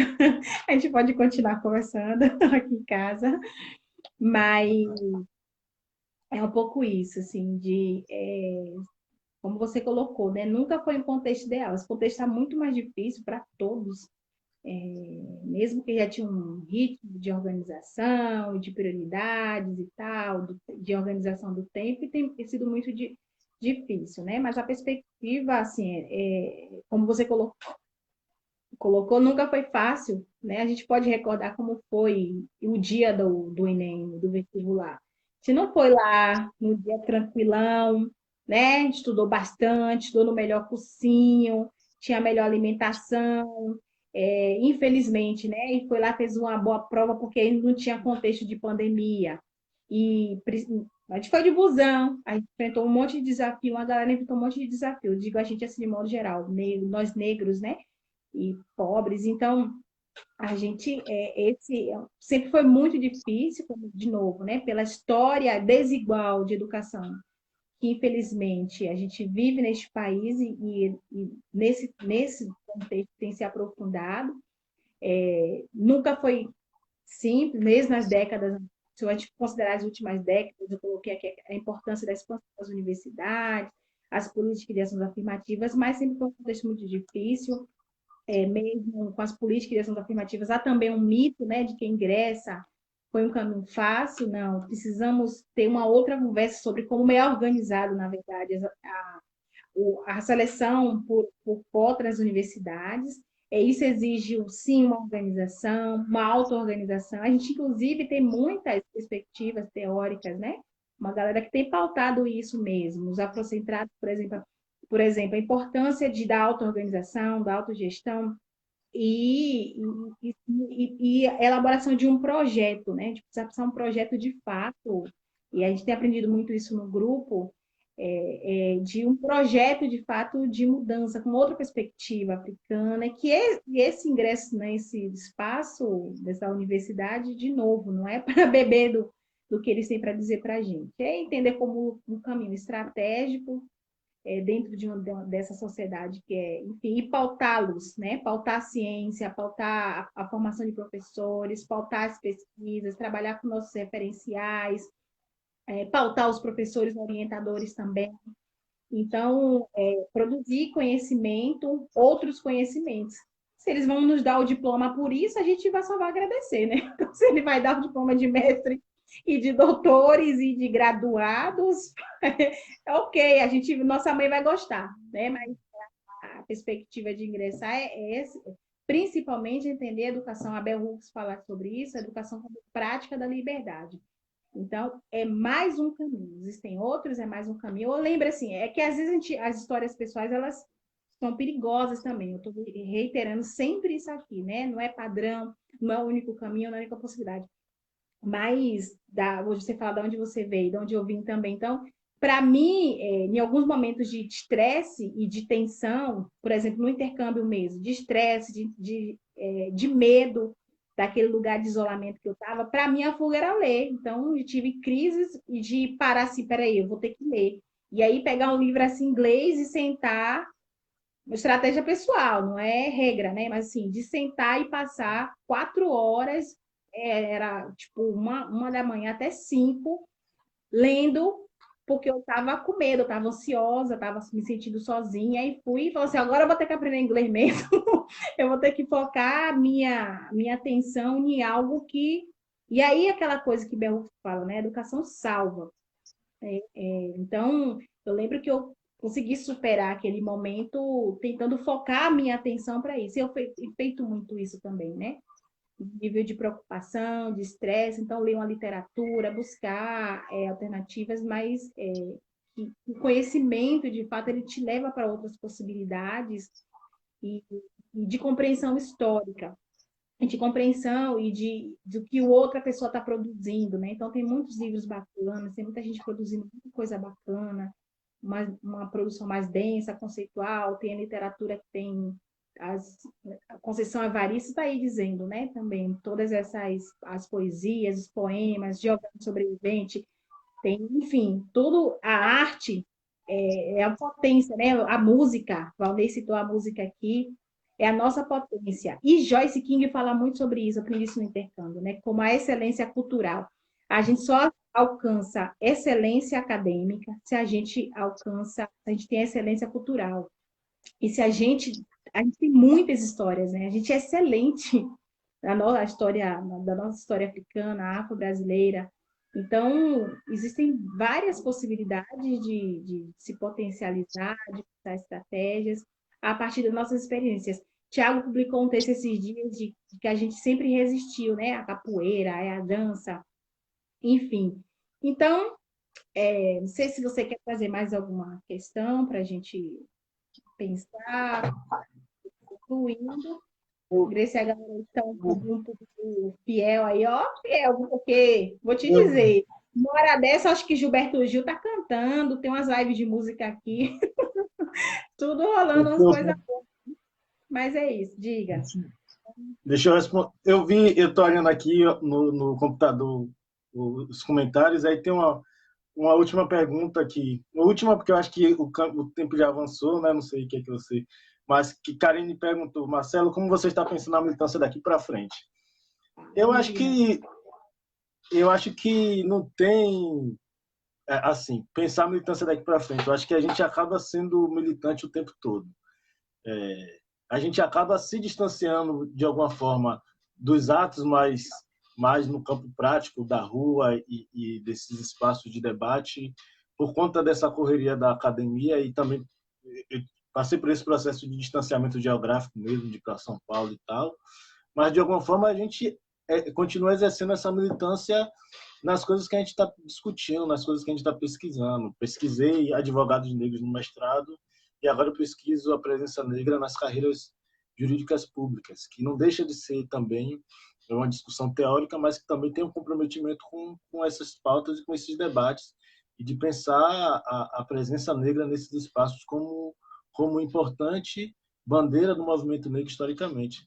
Mas, falando de militância mesmo, eu estou fazendo parte, a gente está tentando construir agora em Salvador, mais e com alguns contatos fora de Salvador, que é o CANEBA, que é o Coletivo de Advogados Negros e Negras da Bahia, que é justamente a ideia de unir essa discussão no campo do direito, discutir aspectos jurídicos em diálogo com a militância e pensar avanços nas políticas nesse debate a partir do campo do direito. Eu percebo que, de alguma forma, no Brasil, a gente...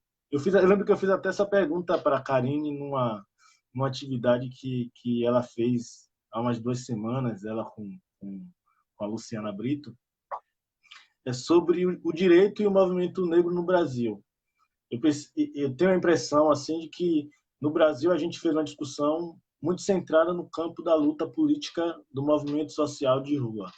Aí a gente tem o MNU como uma instituição de vanguarda nesse processo e que tem como principal campo de atuação a luta na rua, os atos públicos, os debates, as palestras, os congressos e tal. Mas que, de alguma forma, a gente não utilizou o mecanismo do direito como arma importante. Eu acho que, usando como referência que eu conheço, eu acho que existem outras, mas as experiências, por exemplo, nos Estados Unidos, em que esse debate acontecia par e par. Então, ao mesmo tempo que tinha o movimento dos direitos civis na rua, debatendo e pautando e cobrando transformações, tinha um grupo de advogados negros que pautavam essas mesmas políticas nos tribunais e tentavam transformar a realidade a partir do acesso à justiça. Então, a gente tem a NACC, que é a Associação Nacional de Apoio às Pessoas de Cor nos Estados Unidos, que é uma instituição histórica que atua no campo do direito, defendendo causas do movimento dos direitos civis e que atua até hoje lá. Eu acho que esse talvez é algo que, de certa forma, no Brasil a gente tem algumas experiências, mas que o direito não foi utilizado de forma, por um lado, pela ausência de pessoas negras também nesse campo, um contingente grande de pessoas negras exercendo cargos no campo do direito, mas também por essa dificuldade também de organização. Eu lembro que quando eu fiz a pesquisa do mestrado, algumas das pessoas que eu entrevistei que comentaram sobre isso, sobre essa coisa meio apartada entre o direito e o movimento negro. Então, o que eu tenho pensado para a militância daqui para frente é pensar nesse debate, nesse diálogo, e pensar no direito enquanto um instrumento mesmo de transformação social, de luta política a partir do movimento negro.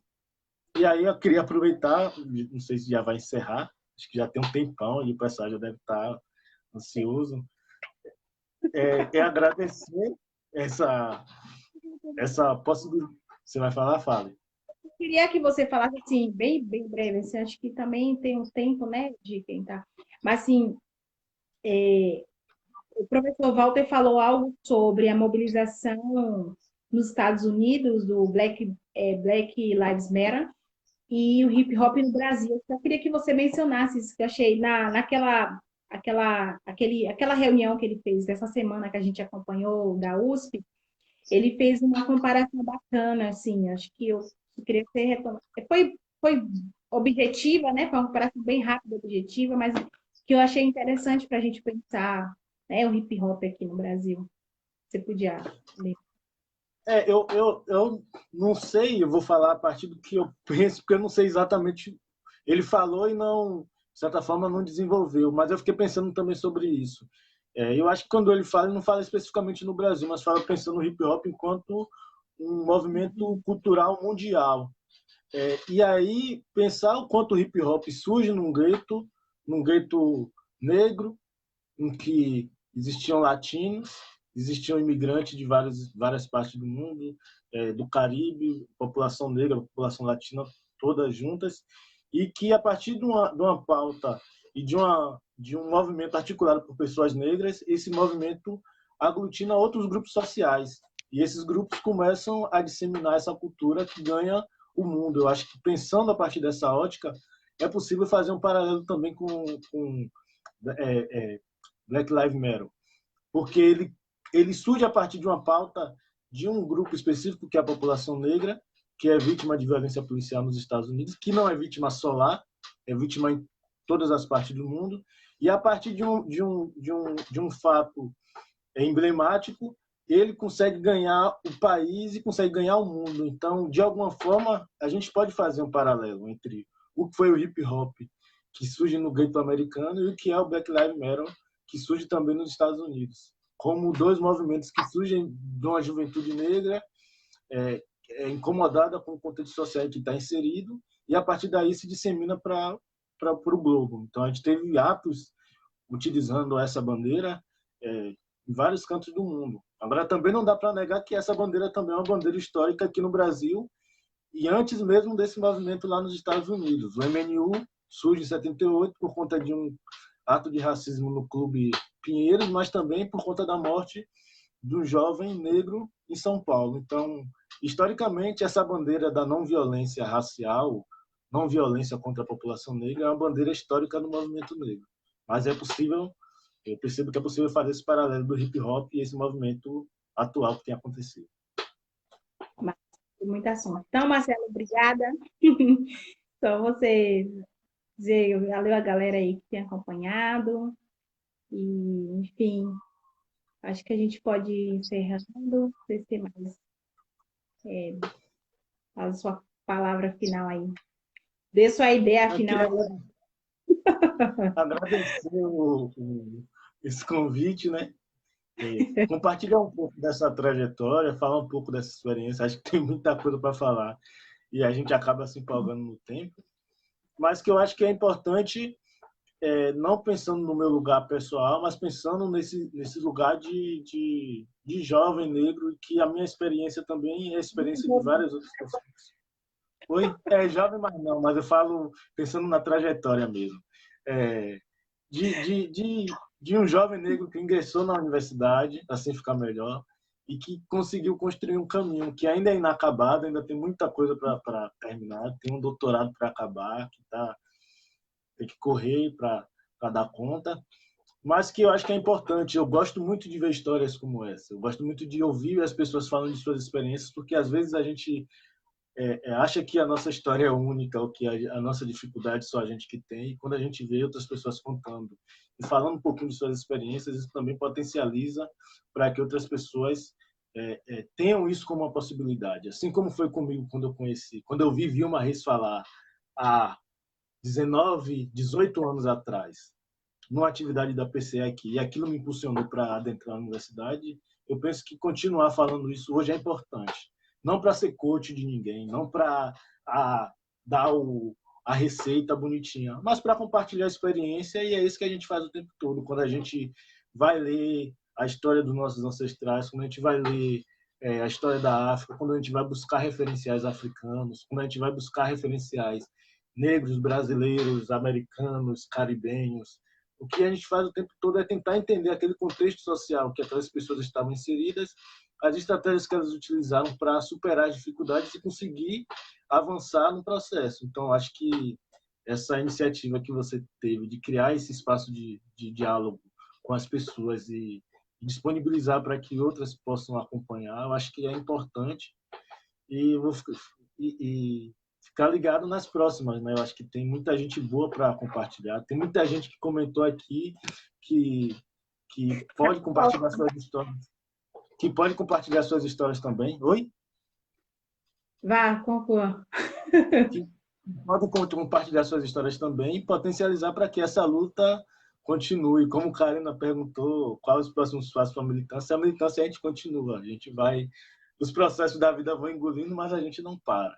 E fazer esse debate também não deixa de ser uma militância, né? Não deixa de ser um espaço importante. Tá, então valeu. E também porque a gente está se encontrando, né? Acho que a tecnologia, eu falo isso assim, nós somos sujeitos históricos e numa era tecnológica, não vai dar para a gente ficar o tempo todo negando, né? Eu tenho negado, sim, e tal, gosto dessa coisa mais de usar a rede social, né, o Facebook, como algo mais privado, com a história da sua família, uma foto de lugar que você foi, não como necessariamente, como uma galera já teve essa sacada há muito tempo, né, o lugar de militância. Então, a minha rede social, a sua também, tem esse também lugar de militância, mas a minha, particularmente, é uma característica mais de coisas, sei lá, do dia a dia e tal. Mas a gente está numa era tecnológica, já que a gente não pode se encontrar nos congressos, nos eventos, a gente conversa também online e produz conteúdo, né? Material que outras pessoas podem acessar. Então, é agradecer, legal. E aí, Marcelo, eu acho que o filtro é assim, ó, que eu faço.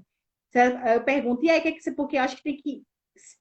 O que vai ser dito, o que vai ser produzido, tem que ser relevante para que seja para uma pessoa, mas que seja relevante. Se falar o mais do mesmo, ou fazer o mais do mesmo, né? Então, é relevante para um, a gente vai seguindo, né? Para meu irmão, para seu irmão que está aqui, e aí a gente chega, meu irmão assistiu a outra live e tal. Então, de alguma forma, é a militância para dentro, né? Da nossa família, a gente poder dialogar, conversar, até chamar eles para uma live.